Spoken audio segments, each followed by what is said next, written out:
400 লোক কিন্তু ইউনিয়ন পরিষদে গেছে। আপনারা দেখেন জনদুর্ভোগ তৈরি করে, কিন্তু এটা একটা মহাসড়ক, জাতীয় মহাসড়ক।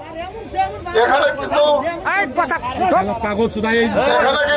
দেখেন, এখানে সামনে আমাদের মেডিকেল, একটা রুগী যেতে পারে, অ্যাম্বুলেন্স, সামনের পাশে জাম লাগছে, পিছনের পাশে জাম লাগছে। এভাবে কিন্তু মহাসড়ক আরোপ করে কিন্তু একটা আসলে আমরা দাবি আদায় করার বিভিন্ন কৌশল আছে।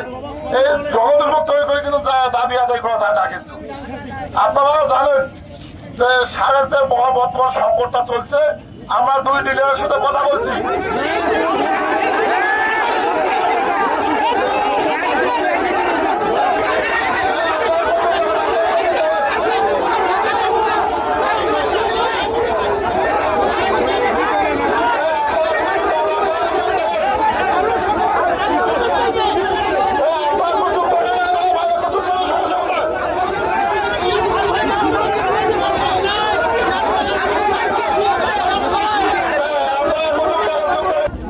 আমরা 2 ডিলারের সাথে কথা বলছি। 2 ডিলারের মাধ্যমে আমরা আমাদের ইউনিয়ন পরিষদে মোটামুটি 3 থেকে 400 লোক আছে।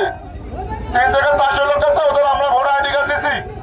আমরা 2 ডিলারের কাছে 584 বস্তা এবং সেটা হবে পরশুদিন বিতরণ হবে।